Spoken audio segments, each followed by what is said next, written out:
வலைக்கும் அஸ்ஸலாம் வரஹ்மத்துல்லாஹி வபரகாத்துஹு. அளவற்ற அல்லாஹ்வின் நிகரற்ற அன்பிலும் ஆகிய எல்லாம் வல்ல அல்லாஹ்வை போற்றி புகழ்ந்து ஆரம்பம் செய்கிறேன்.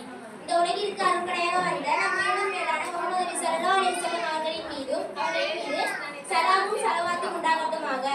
மேலும் பெருமானார் ஸல்லல்லாஹு அலைஹி வஸல்லம் அவர்களின் குடும்பத்தார்கள் மீதும் அவர்களை பின்பற்றி வந்த உத்தம சத்திய சஹாபாக்கள் மீதும் தாபஈன்கள் மீதும் தபா தாபஈன்கள் மீதும் அல்லாஹ்வின் அருளும் நபியின் ரஹ்மத்தும் உண்டாகட்டுமாக. குறிப்பாக கூடியிருக்கக்கூடிய நம் அனைவர்கள் மீதும் அல்லாஹ்வின் அருளும் நபியின் ரஹ்மத்தும் உண்டாகட்டுமாக.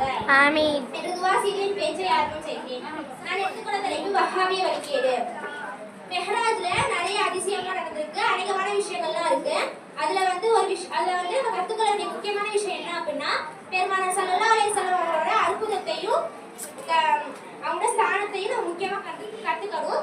அது நமக்கு அவசியமா இருக்கு.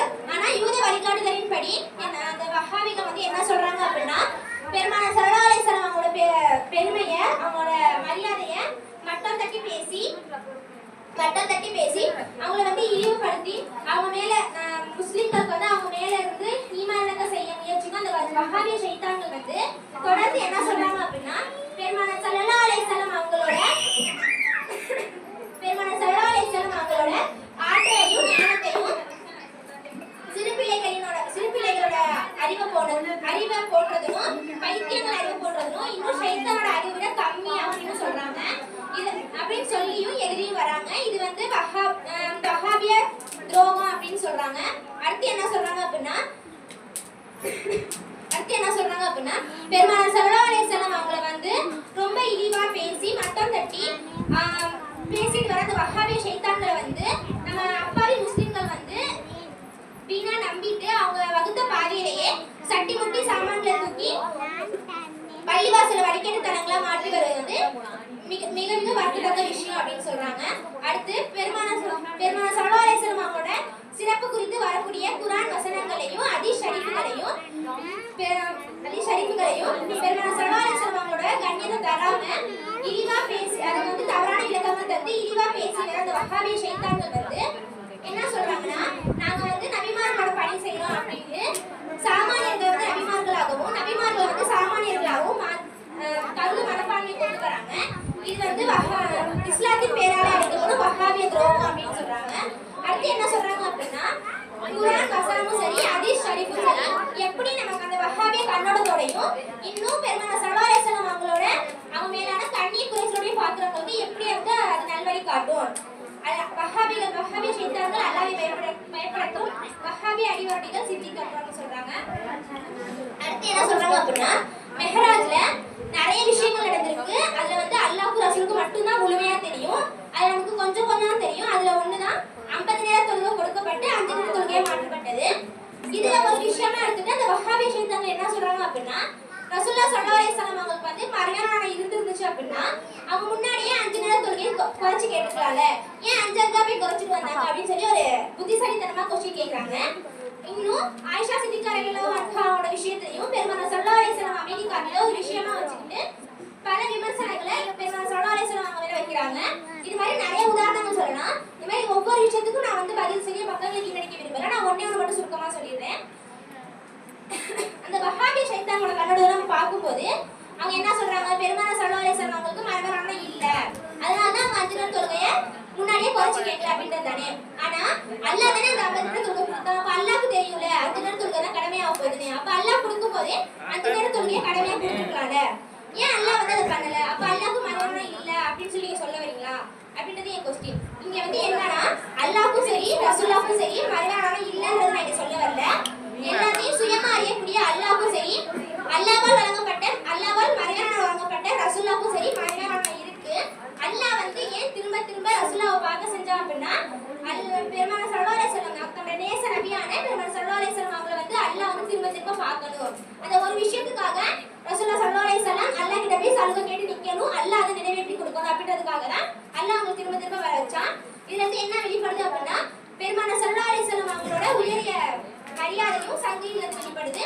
இன்னும் அல்லாஹ் ரசூலுல்லாஹ் ஸல்லல்லாஹு அலைஹி வஸல்லம் அவங்க மேல வச்சிருந்த அளவு கடந்த அளவிட முடியாத அன்பு வெளிப்படுது. இன்னும் மூசா அலைஹிஸ்ஸலாம் அவங்க முந்தைய நபிமார்களான மூசா அலைஹிஸ்ஸலாம் பெருமானார் ஸல்லல்லாஹு அலைஹி வஸல்லம் அவங்களோட சமுதாயத்தின் மீது வச்சிருக்க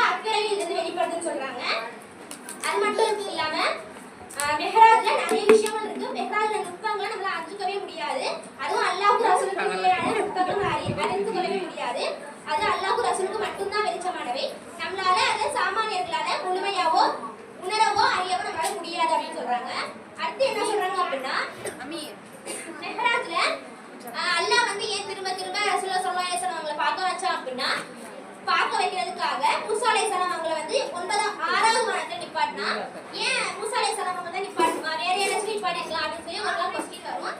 அதுக்கும் பதில் இருக்கு. அதுக்கான பதில் வந்து சூஃபியாக்களான அவுலியாக்கள் வந்து பேசுறாங்க. என்ன பேசுறாங்க அப்படின்னா மூசா அலைஹிஸ்ஸலாம் ஒரு முறை அல்லாஹ் தஆலா அவங்கள்ட்ட 5 முறையோ 9 முறையோ யா அல்லாஹ் உன்னை எனக்கு காட்டுவாயாக அப்படின்னு சொல்லி துவா கேட்கறாங்க. அதற்கு அல்லாஹ் வந்து தாங்களா என்னை காண இயலாது அப்படின்னு சொல்லி பதில் சொல்லிட்டாங்க. இருந்தும் நபிமார்களோட துவா வந்து நிராகரிக்கப்பட்டதா இருக்கக்கூடாது, நிறைவேற்றப்பட்டதா இருக்கணும் அப்படின்றதுக்காக அல்லாஹ் தஆலா வந்து அதை வந்து வெயிட்டிங் லிஸ்ட்ல வச்சுட்டு இந்த மெஹ்ராஜோட பயணம் மூலமா அந்த துவாவை நிறைவேற்றி வைக்கிறான். எப்படி அப்படின்னா அல்லாஹ் வந்து ஒரு முறை மட்டும்தான் ரசூலுல்லாஹ் ஸல்லல்லாஹு அலைஹி வஸல்லம் அவங்களை கூப்பிட்டுருப்பான். மிச்சம் 9 முறையும் மூசா அலைஹிஸ்ஸலாம் சொல்லி தான் ரசூலுல்லாஹ் ஸல்லல்லாஹு அலைஹி வஸல்லம் போய் அல்லாஹ் பார்த்துட்டு வந்திருப்பாங்க. அப்ப ரசூலுல்லாஹ் ஸல்லல்லாஹு அலைஹி வஸல்லம் பார்த்துட்டு வரும்போது அவங்களோட கண்கள்ல மூசா அலைஹிஸ்ஸலாம் அல்லாஹ்வோட நூரை பார்த்திருக்காங்க.